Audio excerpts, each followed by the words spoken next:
அஸ்ஸலாமு அலைக்கும் friends, welcome to my channel. இந்த வீடியோவில் சக்கரவள்ளி கிழங்கு வச்சு குலாப் ஜாமுன் எப்படி பண்ணுறதுங்கிறது தான் பார்க்க போகிறோம்.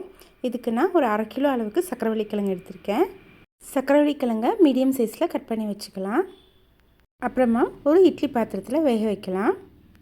ஒரு 15 நிமிஷத்துலேயே நல்லா சாஃப்டாக வெந்துடும். இப்போ அங்கே ஓப்பன் பண்ணி பார்க்கலாம், நல்லா வெந்திருக்கும். ஒரு கத்தியை அதில் குத்தி பார்க்கலாம், நல்லா சாஃப்டாக இறங்கும். நெக்ஸ்ட் இதெல்லாம் எடுத்து ஒரு பவுலுக்கு ட்ரான்ஸ்ஃபர் பண்ணிக்கலாம். ஆறுனதும் மேலே இருக்க தோலை தனியாக பிரித்து எடுத்துக்கலாம். சக்கரவள்ளி கிழங்குல மேலே இருந்த தோலெல்லாம் உரிச்சு எடுத்தாச்சு. இப்போ நல்லா ஆறிருக்கு. கையை வச்சோ இல்லை மற்ற வச்சோ ஃபுல்லாக மசிச்சு எடுத்துக்கலாம். இதில் 1 கப் அளவுக்கு பால் பவுட்ரு போட்டு கலக்க போகிறோம். கூடவே 2 ஸ்பூன் கோதுமை மாவும் சேர்த்திக்கலாம். நம்மளுக்கு உருண்டை பிடிக்க நல்லா வரும். நல்லா ஒரு டைட் டஃப்பாக கிடைக்கிற வரையும் போட்டு கலந்துக்கலாம். தேவைப்பட்டால் இன்னும் கொஞ்சம் கோதுமையோ இல்லை பால் பவுடரும் சேர்த்து கலக்கிக்கலாம். உருண்டை பிடிச்சா நல்லா கெட்டியாக வரணும். அந்த பதத்தில் நம்ம மாவை பிசைஞ்சு எடுத்துக்கலாம்.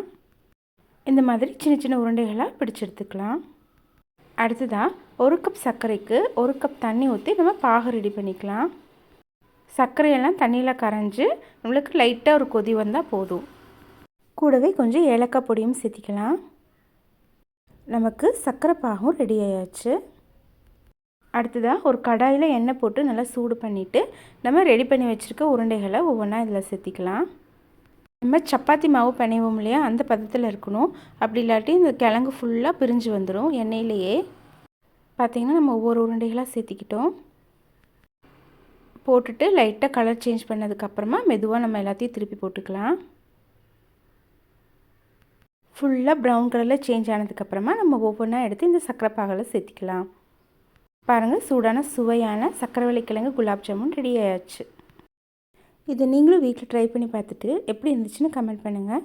இந்த வீடியோ உங்களுக்கு பிடிச்சிருந்தால் லைக் பண்ணுங்கள், சப்ஸ்கிரைப் பண்ணுங்கள், ஷேர் பண்ணுங்கள். தேங்க்யூ.